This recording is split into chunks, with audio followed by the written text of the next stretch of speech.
Big smile, everybody. Hi, my name is Peter Hartman, and welcome to The Appreciationist. Tonight's show, we're talking about inspired action. Inspired action. We're going to have a fun conversation. But before we get started, I want to say hello to our lovely co-hosts in the room. Hi, Samantha. Hi, Val. How you guys doing? Hello. Fine. Hey. Good to see you guys again. Feels like forever since we've had a show. Is this the first one of the new year? No, I don't think so. Resolution No. show. Good. That'd be Excellent. great. Perfect. So we have a lot coming up in this show. We're going to be doing a segment, What I Learned This Week, and then a moment of appreciation, followed by What a Great Idea, and then ending with our roundtable discussion about inspired action. You guys, you know what I learned this week? What? Tell us. I learned that, actually, before I tell you that, I want to let anybody who's watching out there, if you want to participate with the show live on the air, you can just go to theappreciationist.com, click on live show, and the link is right there. So theappreciationist.com, go to live show, and it's right there. If you want to find the show or past episodes, please feel free to go to theappreciationist.com. What I learned this week, guys, if you drink, do you know a good way of not getting a cold, of heading off a cold? If you want to prevent yourself from getting a cold, you drink 14 glasses of red wine a week. 14 glasses of, that is very specific. Yeah, two a day. They did this study where they took a group of people, and the people who did not smoke cigarettes and smoked a considerable amount of wine, like Not smoked, drank. 2 glasses a day, they experienced a lot less or no cold. So it turns out the flavonoids and all these other things included in red wine is very good for heading off a cold. So look, if you want to stay healthy this winter season, drink more wine. I'm sure not everybody agrees with this because, some people will say 2 glasses of wine is too much per day.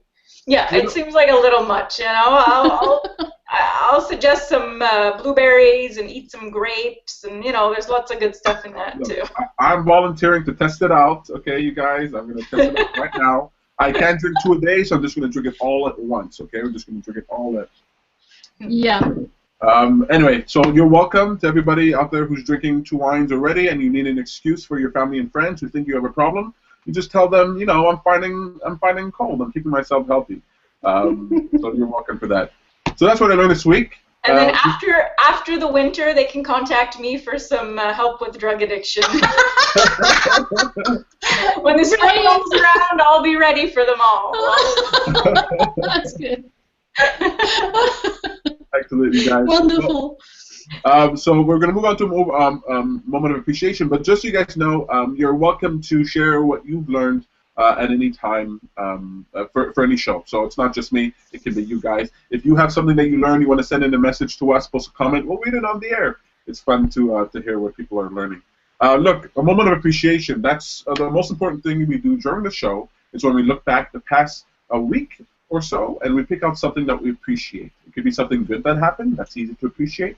Or it could be something that wasn't so great, but that we can see the value in now. You guys, you have any moments of appreciation?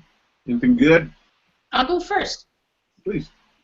Last Friday, I had a great day all day, but one of my favorite moments was I was with a friend of mine, and we kind of have this tradition of going to Place des Arts every year when they have the luminotherapy event.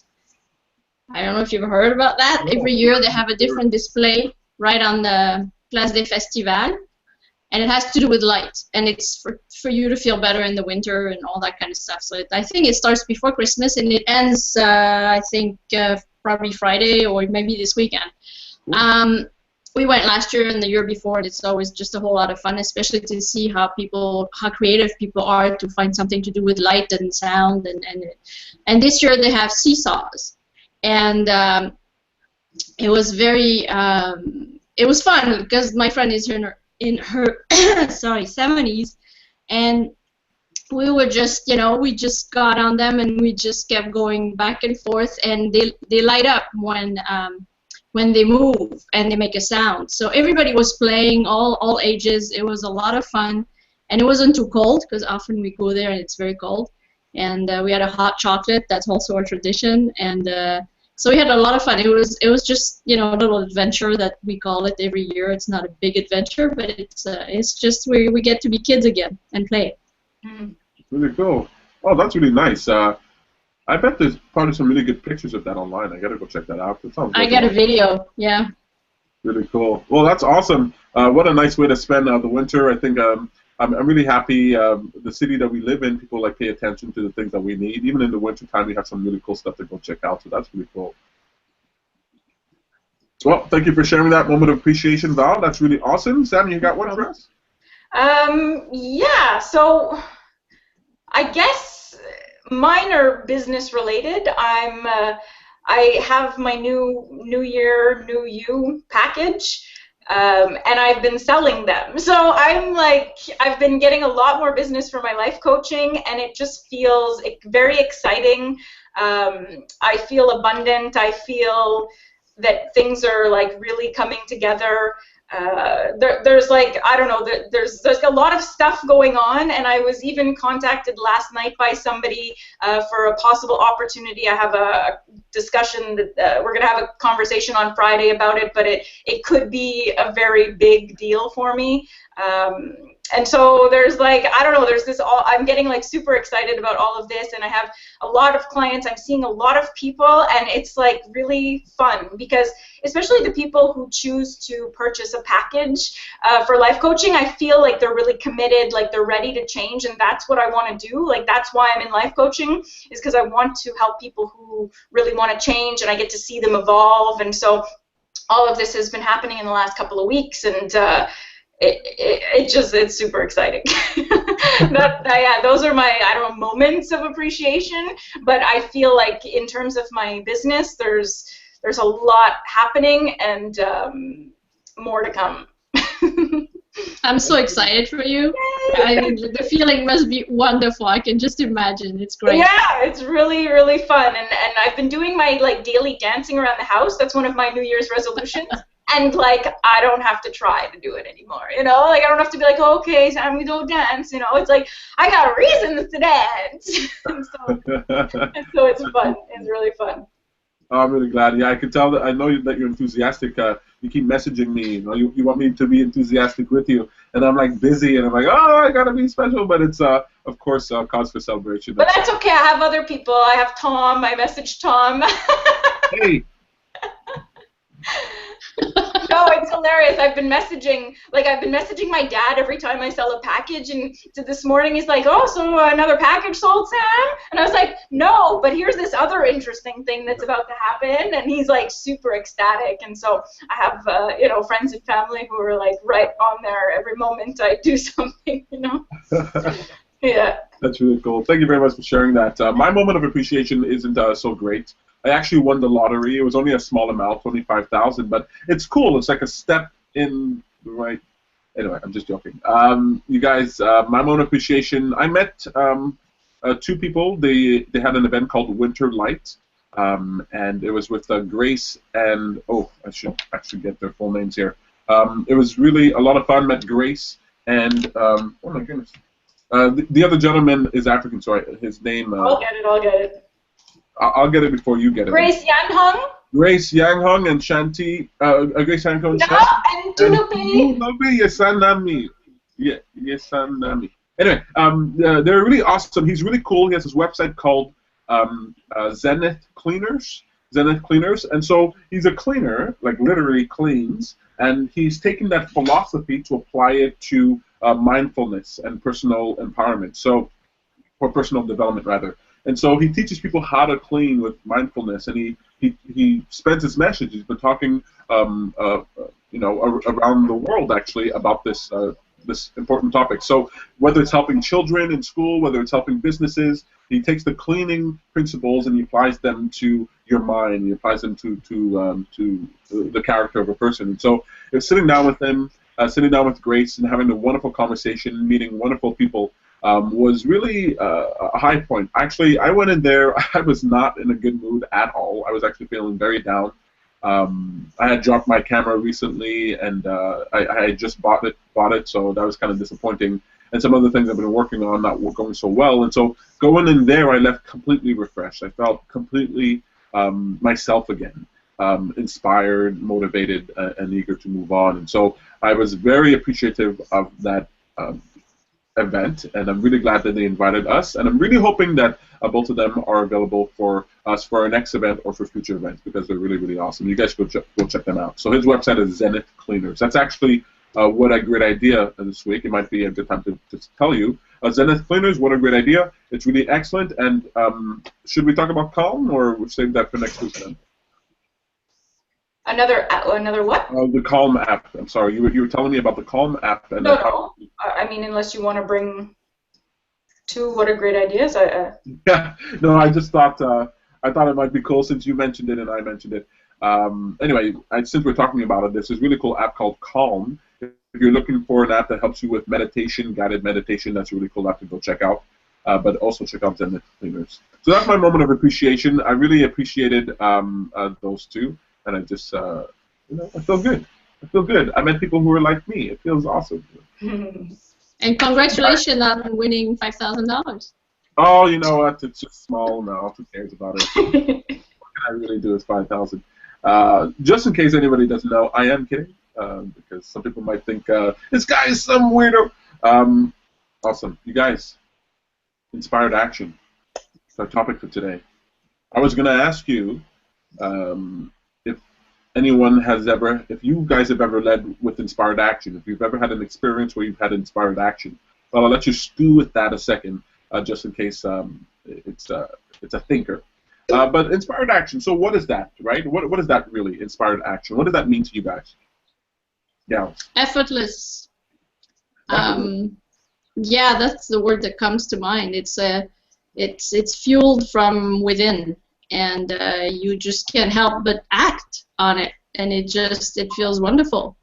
So it's coming from the inside out, and there's no effort. It's natural. Yeah, that's what comes to mind. I like that inside out action. It's effortless, right? I like to tell people what we're teaching with the law of attraction with these principles is not action that requires no effort, but one where the effort is joyful. And when you do joyful effort, inspired action, it feels effortless. Of course, you're still making an effort, right? When you're leading with inspired action, it still takes a determination of will and an effort to move forward, but it's a pleasurable action that feels non-resistant, right? It feels like it's flowing from you. I really like that. Do you agree with that, Sam? Yeah, definitely. So I do a group, Inspiration and Motivation, where we talk about the difference between motivating ourselves, motivating yourself when you put on the music and you're like, okay, I can do this, yeah, let's go. Like even like football players, and it's like that to me is motivation. But it works. Like motivation is wonderful, except I find it takes more effort. It takes it takes more pushing yourself. But when you feel inspired to do something, you're just drawn to do it. You're just, you can't help yourself. You get up and you're just like, okay, I'm about to do this thing. This is fun. I'm going. Like, this is great. It feels good. So I always encourage people to, have a mix of both, because, yeah, like we sometimes still need to push ourselves. And what I'm thinking is, sometimes I tell people to motivate yourself to inspired action, which might sound a little interesting. Like, motivate yourself to sit and ponder and think of something that will help you feel inspired towards action. You know what I mean? Make it big. Make it big. Like, make your desire so big, or the outcome so big, so that it's not motivation. You're not pushing anymore. It's coming out of you, because then you're excited. That's it. But sometimes you don't feel inspired, and so what the motivation part is motivate yourself to either sit there and think about this thing, or do something that will help you to get to a place where you feel inspired to take action. You have to motivate yourself to do that, and then eventually you'll feel inspired to move. I think that's great. I mean, you're talking about the difference between motivation and inspiration, and of course we're not talking about the textbook definitions, but our experience of it. Motivation is that it's sort of being pushed from outside, external factors making yourself do something. Inspiration is being pulled, it's being drawn to what you're wanting. And I think what you said there, Sam, is really particularly clever. You know, sometimes you need motivation to get inspiration. You need to motivate yourself towards inspired action. Some people go, well, I'd like inspired action. What Val says sounds wonderful. It's effortless, but how do I get there? Do I need inspired action for inspired action? Well, maybe. If you're like me, I guess that's the way it works. But sometimes you need to push yourself. So I really like that. Inspired action. So does inspired action mean that what you're going to do will always work out well? No. Okay. Some people can get lost in this idea that if I take inspired action, that means that the expectation is that it should go well. The universe is on my side, sort of thing, you know. No. No. I don't know how to explain it better than no. But why no? Yeah, I think it's important to remember because when it comes to the law of attraction, I hear a lot of people they want to get into this inspired zone. They want to get into this inspired zone so that they can move forward. But I also hear this sort of other side where they think, well, if I can get to that zone, then I'll have the Midas touch. Everything that I do will work better.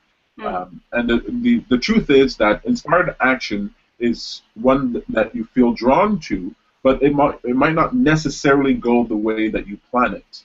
Yeah. It might go better.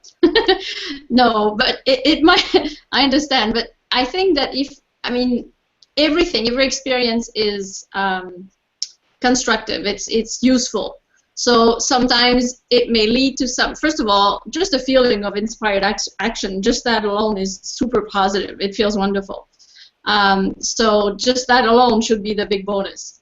But it may not lead you to what you think. It may be better, it may be worse, but I think that in the end, if you act on it, I think it'll definitely lead you somewhere very useful, no matter what. I like that. Sam? First of all, I just want to ask Val, turn off your camera and then turn it back on if you can. Sure. It might help you get back on track there because it's like you're off. It might work. Okay, so in terms of it going well or not, I truly believe that if you're doing something and you feel inspired to do it, the outcome might be different than if you're sort of forcing something. I think that when you're feeling inspired, that you tend to be more clear-minded and you're more likely to make decisions that make sense for you and what you really want. So I do believe that it will go better than if you're really pushing yourself to do something that you don't really want to do, and I have to do this, and oh God, you know how that feels like when you're not like very resistant. I feel like it would go a lot worse than if it was, this feels good to me, it makes sense, I want this, yes, yes, yes. I do think that there's more of a likelihood that it will turn out in your benefit, but definitely not 100%. Life is ups and downs, and things don't always work out the way we plan them to, and so you have to be ready that, hey, it might not go as planned. Yeah, no, I get that, and I like that we're talking about that you're talking about increasing the likelihood of something, because that's what you're doing with inspired action, not guaranteeing a result, but putting the odds in your favor. I would rebuttal or push back a little by saying that I do know that you can motivate yourself and push yourself and still be clear-minded. Right? You can still get that done. A lot of people live that way. It's perfectly okay to motivate yourself, be clear-minded, and accomplish your goal. But you'll have a fun time doing it with inspired action, right? You'll enjoy it more. You got to stay up all night writing your essay. You got to stay up all night doing a business plan or something like that. Well, why not be in an inspired state? You'll enjoy it better. And our belief is that if you're enjoying it better, you're paying attention to it in such a way that will cause it to be more efficient and more effective. The reason I brought up this aspect of the conversation is because I want to divorce the idea of inspired action from expectation. Right? A lot of times, what stops us from having inspired action is our expectation. Well, I would feel inspired, but only if this result is guaranteed, or only if I have a reasonable expectation of success. And I want to divorce people from this idea of expectation because I want people to, like what Val says and what Sam you're saying, is to lead with inspired action for its own sake. When you do something for its own sake, then you really got the tiger by the tail. Then you really are in charge. maybe the tiger by the tail doesn't mean that you're in charge. Maybe that's the wrong expression, but then you're really taking the bull by the horns. Ah, there you go. That'll work. So I want to separate from expectation, because I think a lot of the times what stops people from moving forward with what they want to do is their level of expectation, right? They're worried, they're concerned, the judgments that are going about. But I want people to live with inspired action. So you're walking home, you're traveling home from work, and you can go the tried and true direction home, or you can go somewhere else. And so you feel inspired to go somewhere else. But there's one person who will feel inspired to go somewhere else, and they'll do it, and they'll enjoy it or not. And the other person will be inspired to go, but they'll say, "Oh, but what's the point? Ah, but what's over there? Ah, but what will it matter?" And I think sometimes our needing to know what's going to happen prevents us from hearing and then following what we're inspired to do. Have you ever been inspired to do something and then you talked yourself out of it? Yeah. Yeah, it happens. I think so, yeah. Yeah, we tend to pour cold water on our inspiration. Yeah. And that's why I wanted to talk about doing it without expectation and not being guaranteed. Because although everybody here, I know you guys are completely familiar with what I'm talking about, to the point where you're looking at me and going, no, no, that's it. I know there are a lot of other people who they do feel tied to this expectation. So inspired action. So how can you get to that inspired state?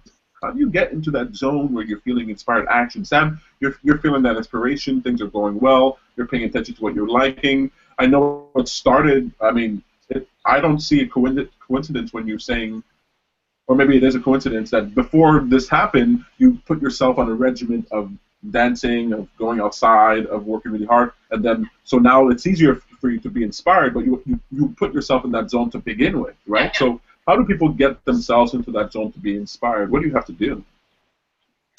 Well, you have to choose to want to feel better. You have to choose to want to be in that state. You have to choose to do something different than you're used to doing. If you're not feeling inspired and you're demotivated and all of that, then you have to realize that what you're doing isn't working, and try something. Try anything that you think might help you feel a little bit better, and do it as often as possible. So you start doing that as often as possible, and you'll see that you're going to feel a little bit better, a little bit better, a little bit better, and then eventually you will feel more inspired. Yeah. I like that. Is that part of that motivating yourself first to get inspired? Yeah. Making a choice and doing it, even though you might not feel like it. That's the motivation part for me. That's the way I would describe it. Yeah. Good. Choosing to want. I like that. What about you, Val? How do you? What advice would you give someone, or what do you tell yourself when you want to get yourself to that inspired state, that zone where inspired action can come to mind? Very much the same as Sam. I mean, my path has been exactly the same lately. It's choosing how you feel as often as you can, and the way to do that is do things you like or that you love as often as you can. But sometimes you can't do that all the time. So yes, motivation is a big part. I find meditation helps a lot because it clears your mind, and then you're in a better place to choose how you want to feel. And so it's really a matter of choosing your emotions, or as many times as you can during the day. Is like, okay, so how can I? If I'm not in a good mood, how can I change that? Or if I'm in a so-so mood, how can I make it just a little bit better? And for me these days, I know we've talked about this before. I love music and I love dancing and that kind of stuff, but I wasn't using music for a while, and all of a sudden, I've been using it through some of the tasks that I have to do during the day, just so that I can. Because sometimes I'm like, okay, I'm going to do this. It's going to be good, but how can I make it just a little bit more fun? Or so I'll just put music in the background, and as long as it doesn't distract me, and it just makes it better, and it puts me in a better mood. It'll make me want to dance, so it'll just change my mood, like throughout the different songs, and I love that. And so that's just an example, but yeah, it's definitely choosing how you want to feel as often as you can, and then you're in such a better place, and you feel better about yourself. Yes, like self-love and being proud of yourself, and I do this every day. It's like, how can I be proud of myself at the end of the day? So, so I kind of organize my day according to that. And so you just keep feeling better and better, and then inspiration comes. That's great. I really love that. You guys are both tapping into something that's very important, right? You're reminding people that they have a choice, right? Remembering that you have to, you've probably met people, certainly, who don't realize they have a choice of how they feel. Like they think, I'm just responding to my environment. They completely forget they have this choice, right? You've had this experience? It's pretty nuts, especially for people who choose. It's kind of crazy when you meet people and they forget that they're able to choose any moment of any day how they feel. Not only when they're on vacation, not only when they come home from work, but at literally every moment of the day, even in the middle of an argument. The thing is, we're like not taught that when we're growing up. Like I was never taught that, and so, well, I wasn't. Maybe some people are, but I wasn't. I was a victim of my circumstance. Like that's the way that I grew up thinking. That's what I saw from my family. And so when I first learned that around 18, I was like, what? I get to choose, you know? And I was like, okay, that makes sense. And I even mentioned it in a meetup recently, and they were all like, yes, you know, I get to choose. I'm responsible for how I feel. And it's incredible that some people don't know it, but it's just because we know it so well. But I don't think the rest of the society gets it. I agree. Val, what about you? What's your experience with people and their awareness that they can choose? I think the majority of people don't know that they can choose, and I've known this for a while, but it took me a while to put it into place, really, and to do it as often as I do now, and stop myself if I feel like I'm a victim or something like that. So I think the majority of people, they just react to things, and they're a victim. They think they're a victim of their environment and what they're observing. And I honestly expect resistance if I talk about choosing how you feel. You know, I expect resistance from if ever I have to talk in a group or to my family and friends and stuff like that. I'm afraid of them going, oh, okay, what? There's no way, come on, there's no way I can choose my emotions, you know? So I'm always expecting resistance in that field. Yeah, I completely agree. You know, you're like, choose. It's my boss's fault. It's my mother's fault. How can I choose? He cut me off in traffic. Shouldn't I feel bad? How dare they? I think I just want to clarify that we're not. It's not that we're choosing how we want to feel exactly. We're choosing how we want to view a situation, which will in turn help us feel differently.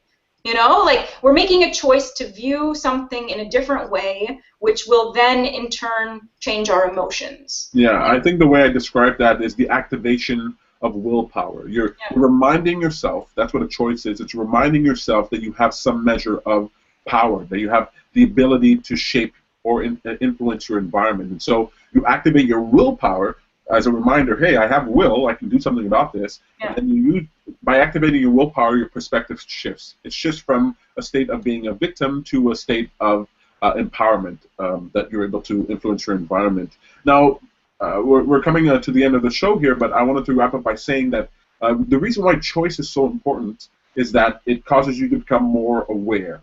Okay, once you realize that you have a choice, you activate in your mind, I have a choice, I can choose right now, I have a choice. Now you're more aware. And because you're more aware, you have access to more in your environment. You actually see more of the patterns and potential that's available here to you. So choice leads to awareness. Now, the type of awareness that I would encourage you to exercise, the type of choice that I would encourage you to exercise is that of appreciation, right? Appreciation is our willingness to see the value in our experience. It's a decision that we're making to see the value of our experience. And so this shows the appreciationist, and the choice we make every week is to appreciate. And by making that choice and by creating that habit, we tend to do it more and more often.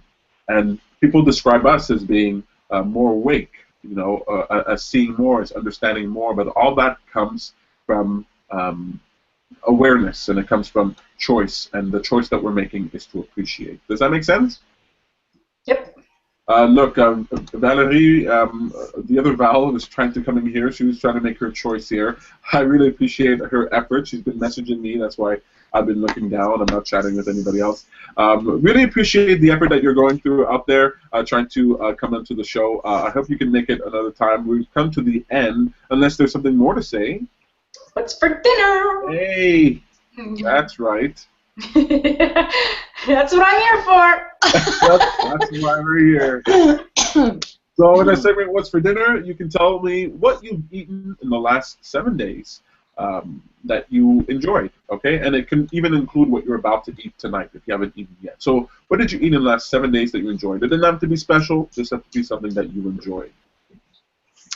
I made crepes on Sunday for a friend of mine who came, and I had it with ham and mushrooms. And I'm big on mushrooms these days. I don't know why, like mushrooms and cauliflower. But anyway, ham, cheese, and mushrooms, and it was super good. And then, of course, we had some dessert crepes with caramel and chocolate and all that kind of stuff. So it was very good. Nice. Very cool. Sounds yummy. What about you, Sam? The last 2 days, I've eaten quinoa salads. Every time I make myself quinoa salads and I'm enjoying them, like there's all sorts of different fruit, vegetables in there, and I put nuts and avocado, and every time I'm eating those, I just like I feel like my body's saying thank you, you know, and I just feel better. And so yeah, the last 2 days I've been doing that, and so that's those are mine. Yeah. Well, look, it's really fun to say thank you to the world, and I guess it's even more fun when your body says thank you to you. That's really cool. I spent time in the bathroom the other day. My body wasn't thanking me. It was saying, I hate you so much. True story. Look. Yeah. I know, gross. TMI. I went there. Too much information. Too much information. You guys, I ate some delicious pork chops with a quinoa and kale salad with goat cheese. I actually made gravy for the pork chops. It was a little weird, but I really liked it. I also put some cheese on it. But honestly, if I have to be honest, I had a sub the other day, and I replaced their Italian dressing with Caesar dressing, and really good. Anyway, that's a lot of fun. Forget the kale. Forget the forget that. But Val put me in the mood for mushrooms, and I'm pretty sure Sam's in that same mood. Yeah, I'm super hungry right now. I don't know what I want to thank you guys for watching with the show. You guys are awesome. I want to let you know real quick what's coming up on our calendar here. Sam, do you have anything coming up? I do have stuff coming up. Do you? Yeah, actually, Val has something coming up. Val, so yeah, she's next. Yeah, well, you're next. Let's start with Val. All right, I have a workshop in French tomorrow, and it's on raising your vibration through the power of words. We're going to be using, playing, testing, combining words to actually make affirmations, or even if we don't make affirmations, we can just use the words to choose our state of mind, actually to feel the way we want to feel. It's more like a kind of meditation. It won't be a meditation in the workshop, but once we have our own tools, then we can use them as a meditation. Excellent, and I know that's going to be great. It's almost full. It's almost full. I think yeah. There are 3 spots left, so if you really want to go check it out. It's in French. Augmenter votre vibration, le pouvoir des mots. I just wanted to practice a little bit of French there. I just want to show off. Check it out. Meetup.com/TLOA. Meetup.com/TLOA-MTL. That's TLOA as in the law of attraction, MTL as in Montreal. Should I go or should you go, Sam? Go with Mingle. Okay, yes. So this Friday, we're having another monthly Mingle event. We have, I think, about 20 people RSVP to that. So come out. It's going to be at John Doe Bar downtown. We're going to have a fun time, like always. And this weekend, on the 30th, Elvira is going to be holding another discussion called Acceptance, a Secret Key to the Divine. It's a community discussion with Elvira. It's going to be really, really cool. And I just want to remind people that we have an event coming up February 14th called Beloved. There's a small chance that the date might be changed, but we're still looking forward to that date. Sam, what do you have coming up? Well, right now I have a group life coaching, but it's full with a waiting list, unfortunately. It's Keep Your New Year's Resolution. It's the second one that I'm doing. I did one at the beginning of January, so a lot of it is the same people. But I mean, go on the waiting list. You never know. Spots open up. I'll put up another one for next week. A different group life coaching. And so that's on Self Discovery Montreal, or you can go to SamanthaBarley.com and find the links. SamanthaBarley.com. And since we're promoting ourselves, there's a link for the Appreciationist. Go to appreciationist.com to watch all of our previous episodes. If you have any suggestions for shows, any moments of appreciation that you'd like to send in, or anything else that you'd like to know, questions to ask, please send them over. Go to appreciation.com and contact us there. You guys. I think Valerie has a website too. Valerie's got a website. Yeah, I couldn't put it in there. It's thepowerofemotions.ca. Thepowerofemotions.ca. Really, really cool stuff.